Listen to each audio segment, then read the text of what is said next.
untuk melaksanakan ubudiyah, beribadah kepada Allah Subhanahu wa taala, yaitu melaksanakan salat subuh secara berjamaah. Adapun dalam hadis dikatakan oleh Rasulullah SAW tentang salat subuh ini, maka jemaah yang dimuliakan Allah, sebisa mungkin jangan sampai kita meninggalkan yang namanya salat subuh. Kenapa seperti itu? Karena Rasulullah SAW dalam hadis Bukhari dan Muslim, beliau mengatakan, barang siapa yang mengerjakan salat barda'in, apa itu salat barda'in? Yaitu salat subuh dan salat asar, maka dia akan masuk surga. Dan salat barda'in ini apabila dikerjakan, maka ganjarannya dari Rasulullah, beliau mengatakan adalah salat subuh itu pasti akan masukkan orang ke dalam surga. Bahkan ada dalam kisah namanya Abdullah bin Abu Maktum. Dia buta, kemudian dia datang kepada Rasulullah. Ya Rasulullah, saya ini kan buta, boleh tak saya tidak salat subuh ke masjid? Kata Abdullah bin Abu Maktum. Kemudian kata Rasulullah, engkau masih bisa mendengarkan azan itu? Masih ya Rasulullah. Kalau begitu, datang salat subuh. Orang buta saja wajib salat subuh berjamaah ke masjid pada zaman Nabi. Jadi perintahnya asal terdengar azan, maka kita mesti datang salat ke masjid. Ini sekarang banyak orang tak buta, tak juga tuli, butuh enak, pokak enak, tapi payah juga maksudnya. Kacau, lebih parah dulu daripada yang tadi kan? Tapi jika insyaAllah tak, jika alhamdulillah sudah menjadi manusia yang selamat dan insyaAllah masuk surga. Amin ya rabbal alamin. Jadi siapa tadi namanya? Abdullah bin Abu Maktum. Itu mesti orang ini elok. Seorang yang buta saja disuruh oleh Nabi. Bagaimana dengan kita yang tak buta? Bagaimana dengan kita yang tak? Selagi kita bisa mendengar azan, maka usahakan ke masjid. Nah itu hadis tentang salat subuh. Maka sebisa mungkin bagaimanapun keadaan kita, usahakan salat subuh di masjid. Tapi jangan salat subuh aja. Oh subuh aja ya Ustaz. Jemaah yang dimuliakan Allah, maka atas hal yang berikan oleh Allah kepada kita hari ini mesti kita syukuri. Maka setiap nikmat yang Allah berikan minimal kita ucapkan alhamdulillah. Allah berikan sehat, alhamdulillah. Allah berikan kita nikmat untuk bangun subuh, alhamdulillah. Ya. Karena orang itu ketika dia mengaku kuat, tapi dia tak datang salat subuh berjamaah, berarti itu orang bisa tidak dikatakan kuat. Karena orang yang kuat itu adalah orang yang mampu mengangkat selimutnya ketika subuh-subuh, kemudian dia pergi menghadap kepada Allah Subhanahu wa taala. Jadi begitu Bapak yang dimuliakan Allah. Jadi salat subuh ini sangat penting. Jangan sampai kita tinggalkan. Nah, ada sebagian orang ya, sudah terdengar azan, terkadang juga tak mau datang. Baik, maka senantiasa kita bersyukur. Salat dan salam berjunjung kita baginda Nabi Muhammad sallallahu alaihi wasallam.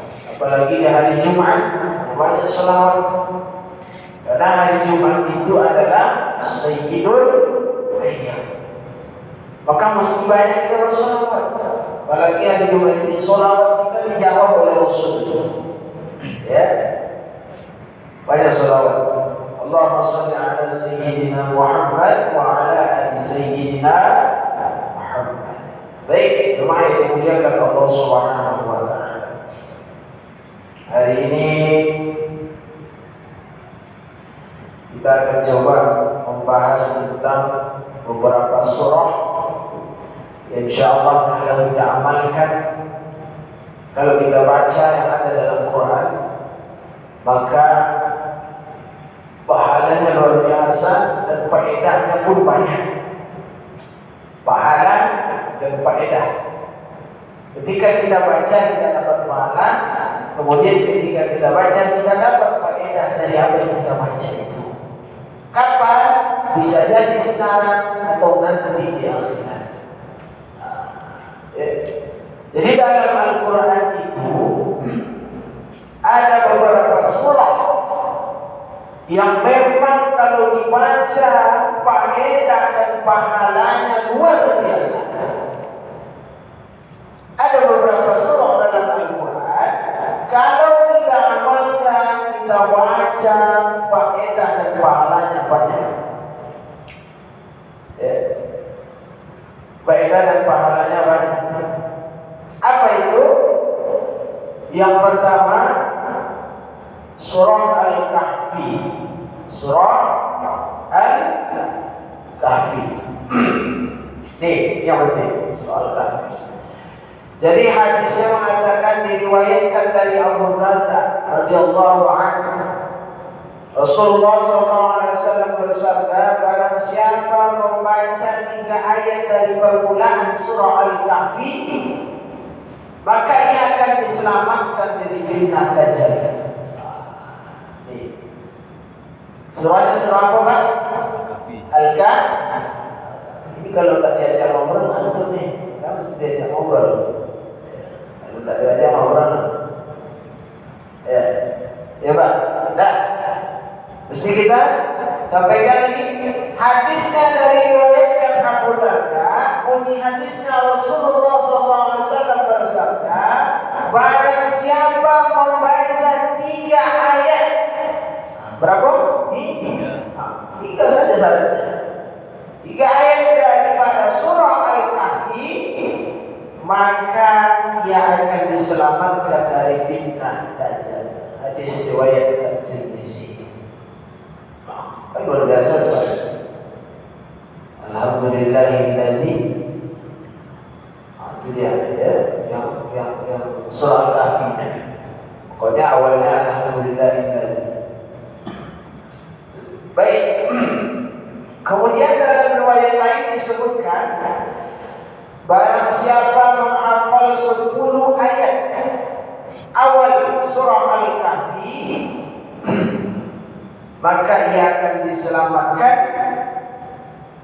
daripada fitnah Dajjal. Dalam hadis tadi disebutkan juga, siapa yang menghafal surah Al-Kahfi 10 ayat pertama, 10 ayat terakhir, maka dia selamat Dajjal. Jadi Dajjal nanti pasti akan keluar, dan sekarang pun sudah nampak tanda-tanda daripada kiamat itu. Karena kiamat akan terjadi sebelum keluarnya Dajjal. Maka supaya kita selamat dari fitnah Dajjal itu, Pak, mesti kita sering-sering baca surah Al-Kahfi ini. Supaya kita selamat. Dajjal itu kan luar biasa. Orang yang beriman sekalipun kalau berjumpa dengan Dajjal itu, Pak, langsung bisa tidak beriman. Begitu hebatnya Dajjal.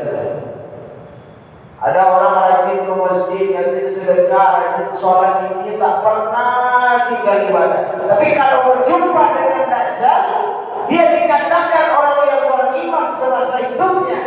Berjumpa dengan Dajjal nanti, dia akan langsung berubah keimanannya dari orang yang rajin sholat menjadi orang yang kafir. Begitu hebatnya Dajjal. Nah, maka supaya kita selamat dari Dajjal itu gimana caranya? Minimal baca surah Al-Kahfi. Kalau perlu hafal 10 ayat pertama, hafal 10 ayat terakhir, supaya kita selamat dari fitnah Dajjal. Itu hebatnya, Pak. Yang paling bagus kapan baca surah Al-Kahfi itu? Paling bagus tiap hari, tapi minimal pas hari Jumat atau malam Jumat. Ya Pak? Pas hari Jumat atau malam Jumat. Itu paling bagus baca surah Al-Kahfi. Banyak hadis-hadis lain. Kemudian hadis yang kedua diriwayatkan dari Abu Sa'id Al-Khudri radhiyallahu anhu, Rasulullah SAW bersabda. Abu Sa'id ini sahabat Nabi, ya, sahabat Nabi. Dia orang luar biasa, soleh, orang luar biasa. Nabi bangga kepada dia, ya. Namanya Abu Sa'id Al-Khudri. Barang siapa membaca surah Al-Kahfi pada malam Jumat, dalam riwayat pada hari Jumat, maka ia dinaungi oleh sinar yang meneranginya sampai Jumat berikutnya. Dalam riwayat juga mengatakan maka ia akan disinari oleh cahaya yang menerangi di antara tempat ia berada sampai Ka'bah. Hadis riwayat Al-Baihaqi An-Nasai Ad-Darimi. Ini pahala yang kedua Pak. Faedah yang kedua baca surah Al-Kahfi. Kalau dibaca dia malam Jumat atau dia dibaca hari Jumat, maka hari itu juga kita akan disinari oleh cahaya sampai Jumat berikutnya. Bahkan di atas dikatakan sampai kita kepada Ka'bah. Dahsyat surah Al-Kahfi. Jadi dalam Quran itu ada beberapa surah yang dipilih, Ini Kahfi. Maka jangan tinggalkan baca surah Al-Kahfi. Minimal 3 ayat, Rata-rata kan satu juz hanya 10 lembar, Dan kalau dibaca kita sudah praktekkan waktu maghrib kemarin. Rata-rata menghabiskan waktu paling lama ya, satu juz itu setengah jam. Ini sambil yang jualan ya, baca setengah jam. Atau sampai yang ada jualan atau apa sambil duduk setengah jam. Apa satu juz, tamat satu juz. Nih sebentar lagi kan Ramadan nih, kita ansur dari sekarang berlatih untuk tadarus Quran, berlatih untuk baca Quran. Sebentar lagi Ramadan, kita ansur dari sekarang, ya. Ansur dari sekarang, karena sesuatu yang sudah terbiasa maka akan sulit untuk meninggalkannya. Ansur hari ini 1 ayat, nanti besok contoh subuh 1 ayat, zuhur nanti 2 ayat, asar nanti 3 ayat, nanti maghrib 4 ayat. Begitu. Jadi minimal ada yang kita baca setiap hari. Itu bekal kita. Jadi itu ya Pak. Yang kedua pahalanya baca surah Al-Kahfi apa? Akan diberikan cahaya dari Jumat ini sampai Jumat berikutnya. Begitu luar biasanya. Kemudian yang ketiga, barang siapa membaca surah Al-Kahfi sebagaimana dahulu ia diturunkan, maka akan mendapat cahaya di hari kiamat. Hadis riwayat Al-Baihaqi dan Ad-Darimi.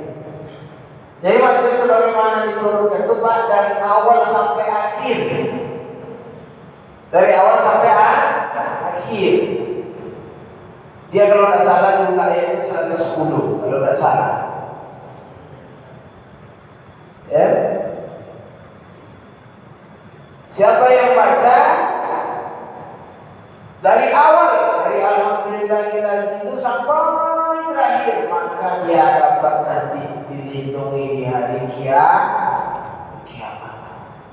Begitu Pak, manfaat dari surah Al-Kahfi.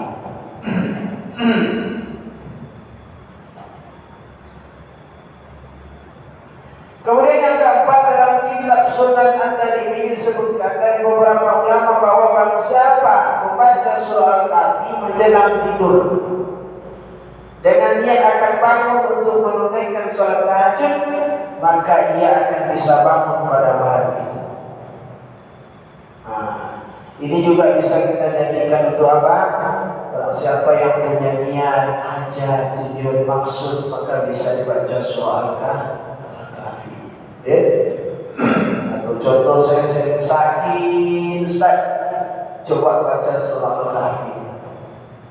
InsyaAllah Allah sembuhkan. Ya Allah, aku niat baca surah Al-Kahfi, mudah-mudahan dengan baca surah Al-Kahfi ini kau angkat penyakitku ya Allah. Pasti Allah sembuhkan. Ya Pak. Jadi banyak faedah surah Al-Kahfi. Tinggalkan. Dan juga dalam kitab Sunan At-Tirmizi disebutkan pada masa Rasulullah ada seorang yang sedang membaca surah Al-Kahfi, tiba-tiba ia melihat hewan peliharaan yang berlarian. Ia kemudian keluar untuk melihat apa yang sedang terjadi. Pada saat itulah ia melihat sekumpulan awan mendung menaunginya, lalu ia menceritakan kejadian itu kepada Rasulullah. Kemudian Rasulullah bersabda, itulah ketenangan hati yang diturunkan Allah bersama Al-Quran. Jadi kalau kita sering baca Quran, Pak, hati tenang, emosi itu kurang. Karena kalau Quran itu dibacakan, setan itu lari. Jangankan Quran, mendengar azan saja setan lari. Bahkan dalam hadis sampaikan sampai dia tergentul-gentul. Begitu. Jadi dengan baca Quran hati tenang. Ya Pak. Berapa tadi itu? 5. Itu faedah dari surah Al-Kahfi. Di awal surah itu alhamdulillahillazi anzala ala abdihi al-kitab wa lam yaj'al lahu iwaja. Itu awalnya. Surah ini diturunkan di Mekah, jumlah ayatnya 110. Di surah Al-Quran itu kan ada surah Madaniyah, ada surah Makkiyah. Surah Makkiyah itu surah yang diturunkan ketika di Mekah, ketika Nabi di Mekah. Sedangkan Madaniyah yaitu surah yang diturunkan ketika Nabi kita Rasulullah SAW berada di kota Madinah.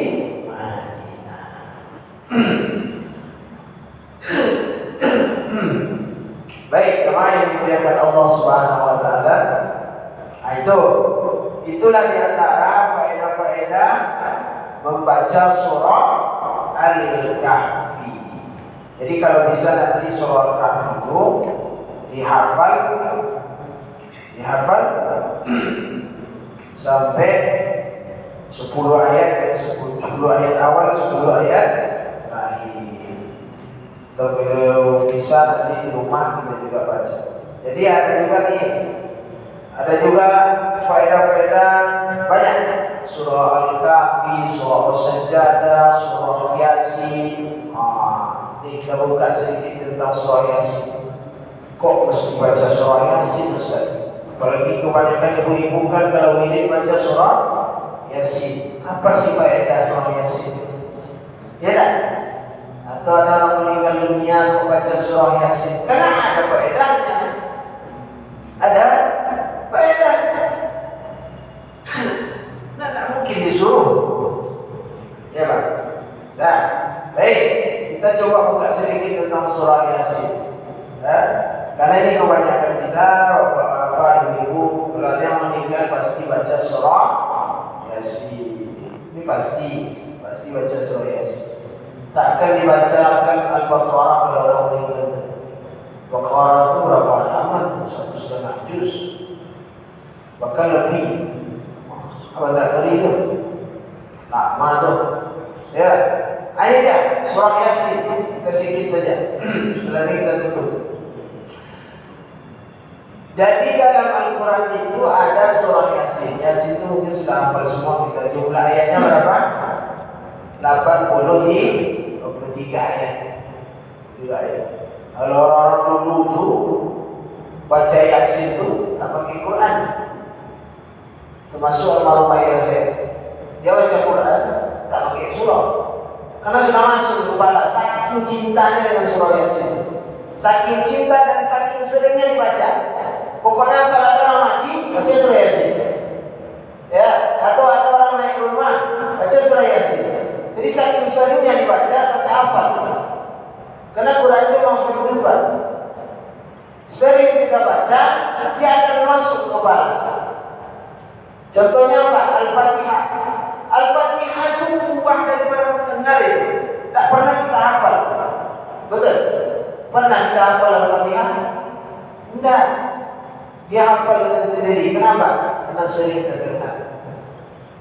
Begitu juga Quran, surah Yasin juga. Dia bisa Yasin masuk kepala langsung. Apalagi ayatnya ini. Ya, baik. Di beberapa riwayat diterangkan fadilah surah Yasin yang pertama bersumber dari Maqil bin Yasar. Rasulullah bersabda, Yasin adalah jantungnya Al-Quran. Jadi dalam Quran itu ada hati Quran, ada jantung Quran, ada ummul Quran. Surah Yasin itu jantungnya Al-Quran. Nah, itu ya. Tidak seorang pun yang membacanya dengan ikhlas dan mengharap ridha Allah dan kenikmatan di akhirat melainkan akan diampuni dosa-dosanya, maka bacakanlah ia kepada orang-orang yang akan meninggal di antara kalian. Jadi Pak, kebiasaan kita kan baca Yasin itu pas orang sudah mati. Perintahnya begini, 2. Ketika ada saudara kita yang sakit, sudah dekat-dekat mau mati, maka bacakan surah Yasin. Di pas dia sakaratul maut itu bacakan ya Yasin.